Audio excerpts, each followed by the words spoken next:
Hello and welcome to another episode of Sonic Touch, the show that's dedicated to making music on touch devices. I am Nick Batt, editor of sonicstate.com, and I'm Gaz Williams. So this week we're going to be a bit drummy, I think. Yeah, there's been some terrific drum apps released recently, and well, two in particular, and they get around the kind of inherent problems with using drums on an iPad screen with both very contrasting techniques. But first we're going to talk about iOS 6. Obviously there's been a brand new operating system for iOS devices, iPads, iPhones, Sonic, what are they called? iPod Touches. iPod Touches, that's what I mean. So what does it mean? I mean, what's the kind of new thing?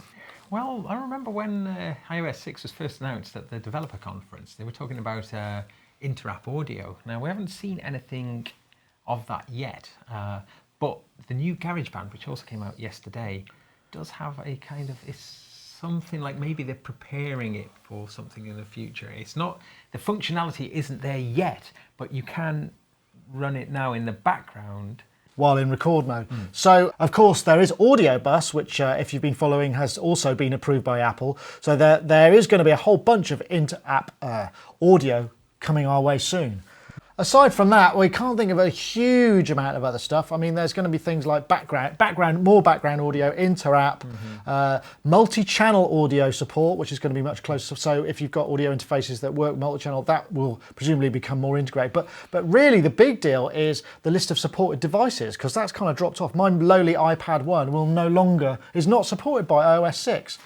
Which seems incredibly mean to kind of kill devices after sort of just 2 generations now. Well, it does, considering the iPhone 3S still works. Why can't my iPad? It means I'm going to have to get a new one just to do that. That's a bit annoying. And of course, there's the new dock connector on the new iPhone, which as soon as the new iPads come out, they're certainly going to support that new dock connector as well, which kind of throws a whole bunch of things into, you know, like the Alesis IO dock, for instance. And also things that utilise audio out, because also the new, it's called a Lightning connector, I think it is, isn't it? Is more like micro USB size, but it doesn't have an analog audio path out. So any analog audio out is going to have to go into some sort of D to A before, or A to D, depending on which way you go, before it gets into the outside world. So that could have ramifications too. I think we're going to have to be shelling out on lots of little adapters, I think. Yeah, it would be nice if they gave us an adapter when you bought a new device with the Lightning connector. Nope. I can't see it happening though, really, can you? But first up, we said this was going to be a drummy issue, and we're going to look at DrumJam, which is the brand new app from Sonosaurus. And Sonosaurus is the company who make ThumbJam, which I know you're very keen on that. I think it's still my favourite app of all time. So high expectations on this one. Let's have a look then. Okay, so ThumbJam is interesting in that it's a collaboration between Sonosaurus and Pete Lockett. Now, Pete Lockett is a percussionist of some note, having played with Peter Gabriel and Robert Plant and Björk, Amy Winehouse, many, many people. So, you know, obviously great to have somebody on board like that. Okay, so here's the layout. So we've got loops, which we can choose from here, and there's lots of different things we can do. So if we just, you know, so I just choose something here, we can see then on the screen, that's what the loops look like. It's a bit like GarageBand, isn't it? It is a little bit, yeah. And then sort of like this is the different patterns. I can go to a mute and solo bit, and there's a filter bit here, which is cool. And actually, I can take the bongos out because I'm going to bring some bongos in. So I'll set this off. So I've got congas, the capacitor, and then I could like bring in a shaker or something here. We'll see, it'll wait until it comes around, and then it'll join next time. So it's timed loops, right? Yeah.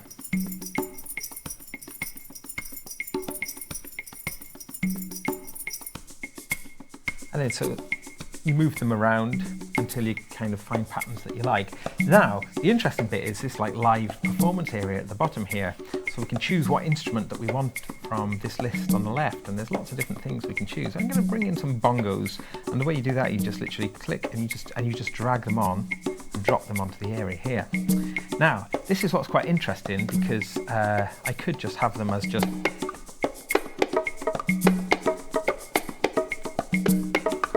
where volume is. But it becomes interesting when I put a different rhythm on. Now, as long as my fingers are moving, I can kind of play, it'll kind of quantize it to the loop.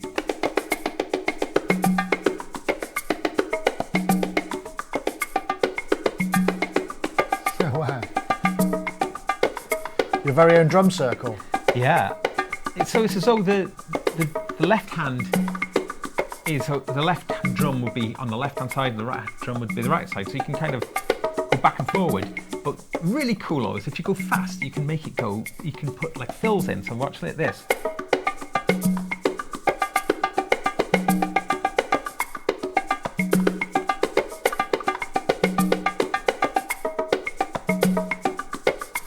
That's neat. Yeah, it's nice. So Are there any other kind of, have you got like drum kits and stuff in there as well? I can bring a drum kit in, and then this becomes quite good fun as well. So it'll map the kit. So I've got kick, hi-hat, snare, toms and cymbals. Do something like this now.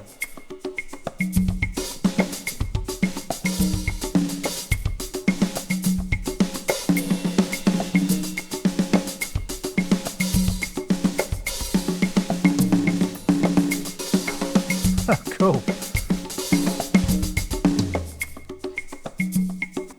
Yeah, that's pretty neat actually. So that means that it's snapping, but it's snapping to kind of, you've got the loops that snap to the bar divisions, and then the other stuff that snaps to finer temps. So you can really kind of start to build stuff. Yeah, absolutely. And so as I say, you have to be just a single tap will just trigger it, but just by moving your finger, it will.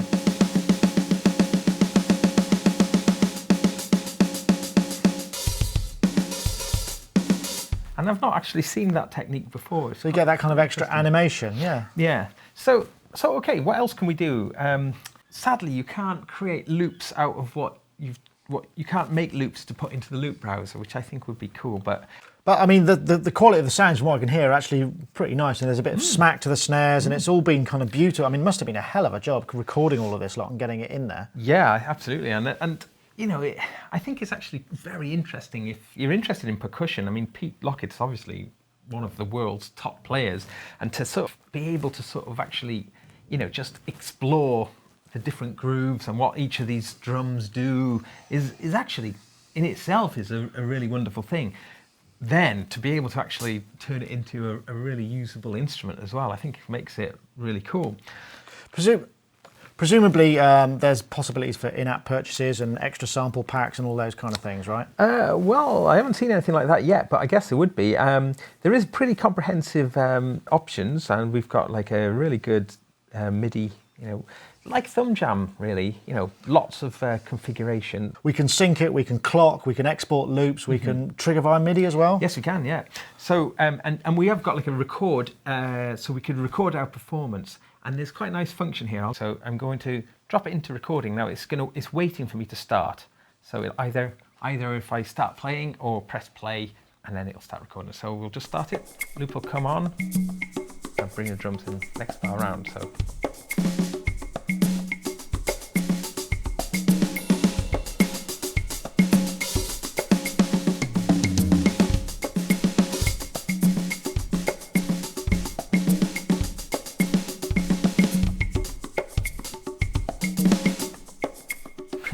Bit messy, but take a little bit of getting used to, I think. Bit jazz fusion. Yeah. So now it's saying save recording as, so I could just name it. I could just say Gaz Drums 1, and now I'm going to say, instead of saving, I'm going to click export. So now here's our export actions. I could email it, I could audio copy or upload to SoundCloud or open in other app. Now I really like this because if I click open in other app, then the various apps that's compatible with. So as an audio loop. Yeah, so I mean, let's open it in Loopy, for instance. So it'll have created that mix down. By a tasty pixel.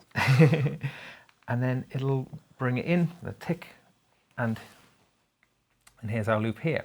And the interesting thing is, whatever tempo Loopy, in this case, I had a project open already in Loopy, so as it's imported, it'll automatically time stretched into Loopy's, into the tempo Loopy was at. But that is a function of Loopy, I should say. So, Okay. So to be able to play with all these lovely percussion instruments is really cool, but you know, you might be wondering, you know, Doira or, you know, some of these things. Some of these things are a bit obscure. So there's a really nice thing here. If we look down here, we can find out about Pete, but also we can find out about all the different instruments. And here's all the instruments featured in the app. And I said about Doira, I can go in there and there's nice photographs, and there's like almost like a little encyclopedia built in as well of percussion instruments. That's a really nice. That's nice neat, touch. isn't it? Yeah. So I mean, and let's not forget the other thing that's cool about this. You can trigger these sounds via MIDI in real time. So outside of all this functionality in the application, you could just access some of the sounds that have been really beautifully recorded, right? Yes, you can. Yeah, and it seems to trigger. When I was playing earlier, it seems to trigger really nicely as well. So yeah, I think it's as a percussion sound module. I think It's also got potential. Definitely. It kind of reminds me a little bit like, what's the Spectrasonics one? Stylus RMX kind of idea. Not quite so granular and reordering loops, but got some, you know, it's on an iPad. Yeah, and yes, I think this kind of combination of you know, loop manipulation and real-time performance, you know, I don't really know anything else that's quite like it. Just in terms of the real-time performance, you know, we can hit a little button here and we've got real-time kind of controls that we can do, stuff like pitch stuff, lo-fi,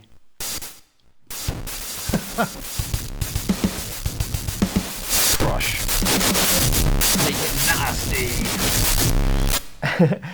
You know, so you've got... Wow, so there's all those effects built in as well. Yeah. And they've got this kind of feature that DrumJam pioneered, really, where these nice...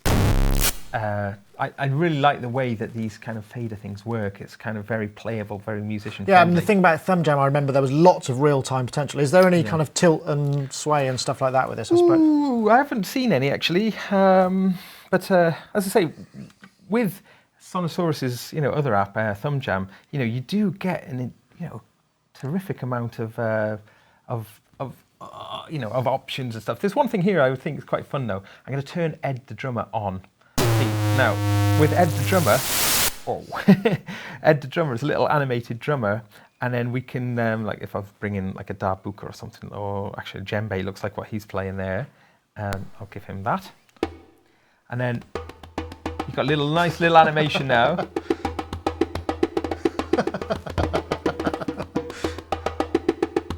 So he'll follow what you do. Brilliant. So how much is DrumJam? Who's it by? That sort of thing. DrumJam. DrumJam is by Sonosaurus. It's currently on special offer. I don't know how long that's going to last for £2.99. Which is going to be, what, around about $5-6? $5, yeah. This point of the show, we want to say hello and welcome to our new sponsor, Yamaha. They have a whole world of applications, over 20 music-related applications for iOS devices. Get in touch with your music, connect with your motif. We've also got Synth ARP and DrumPad app, which is kind of following on from the ARP and DrumPad app, which has a built-in synth, software synthesizer with 61 sounds, 7 kits, plus effects, 5 songs, 16 drum pads, and a MIDI loop recorder. In fact, they've got voice editors, performance editors, all for various different motif models and mocks. So they will work with the Motif XF, Mox, S90X, S70XS, Motif XS and Rack XS. Performance and play for mixing your performance, balancing the parts within a performance editor control for voice editing. We've also got XY pad control for various parameters. There's also multi-edit, which allows you to edit the Motif XF multi setups with EQ and effects and level, and there's also Setlist Organizer, which is one of my favourites. We've had this on the show before. Allows you to organise your set with notes and images, and also then send programming changes over MIDI to the devices. Record and share with Cloud Audio Recorder. There's a whole bunch of them. So once again, we want to say thank you to Yamaha for sponsoring Sonic Touch. So next up, we're going to take a look at Impactor. Now this is a new drum synthesizer app from Beepstreet. They also make the, what is it? The Sunriser. Which is a very well-regarded synthesizer. Lots of patches available for it. I think Sunshine Audio do them. There's kind of a whole bunch. So let's take a look at the app. So I'm just going to launch it here, and I've got the mic switched off, but you can see what happens is it takes the input signal from the microphone and turns that into triggering. So I'm tapping my knee here, which is triggering the mic. I'm not talking, you're not hearing it because as I talk, it's also triggering it. So let me put my headphones on and now switch the unit on.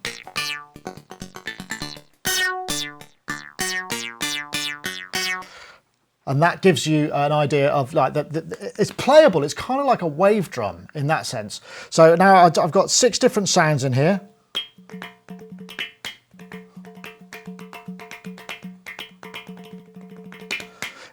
It's actually very sensitive to the playing, so you can play it. It's very responsive, and it really gives you a very wide range of sounds. Now, a quick note about the audio engine and the synthesis engine. This is basically a physically modelled, it does physical modelling, it does FM, and it does noise burst. If I just zero this preset and turn the mic on, I've just got a basic sound, and I can change the models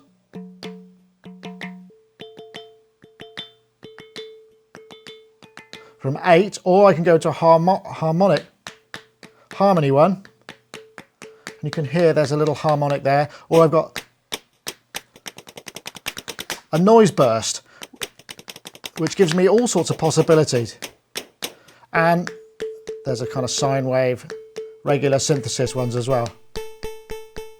So basically, it's an incredibly powerful system because it allows you to play. It's very much the same as the Korg wave drum kind of concept, because there's lots of physical modelling and there's synthesis that responds to a microphone.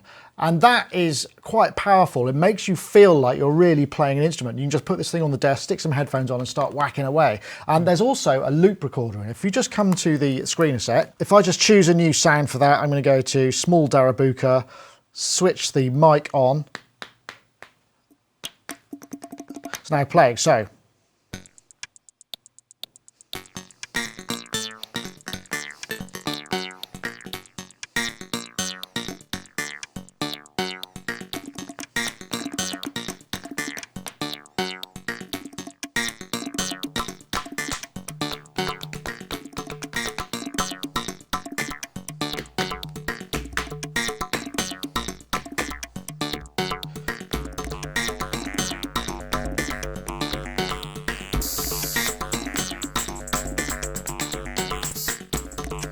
If you look at this, I can change the quantize value, I can change the length of the loops, I can play back what I just had.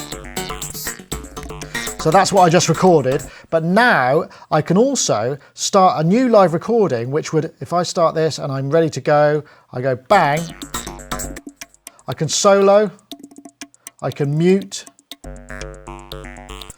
and what I can do then is I can take that and now I can save it as a file, audio copy paste, you know, as a loop that I could bring into Loopy or whatever, that sort of stuff. So I had a lot of fun with this. The synthesis engine is much deeper than I've probably got time to go for, but you can map things like velocity and amplitude to various parameters on the synthesizer by hitting a target and then just wiggling a parameter, and then basically you've got that as an extra modulation source. One thing worth bearing in mind with Impactor is that because it's using the microphone for picking up the impulse triggers, you know, using it live is really out of the equation, really. Yeah, I mean, even when you're just using it with itself, with no headphones, it starts to feed back on itself. So yeah, it's a shame that there's no MIDI aspect to it, because that would have been great to access that engine. But I'm guessing the synthesis engine might be reused somewhere else. But it's, I guess the resolution is so high, really, isn't it? It's amazing. Yeah, I mean, and as I say, once you try it, you'll realise straight away that it's so much more responsive than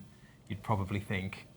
It warrants an award. I think we might be having to dish out another Sonic Touch Gold Award for this app, because it really is very special indeed. Yeah. So it's from Beepstreet, it's on the App Store, and it's $4.99, which I'm guessing is about £2 or £3. £2.99. Yeah, so that seems like a pretty good deal to me, and gets a thumbs up from us. Yeah, definitely. And one thing worth mentioning, although we did give this the Sonic Touch Gold Award, if it hadn't been for the fact that these two apps were in the same program, then it could have been a very different picture. DrumJam, sorry, is a very capable application as well, and you know, we did deliberate a bit because Gaz had a lot of good stuff to say for it. Both very cool programs indeed. Yeah, definitely.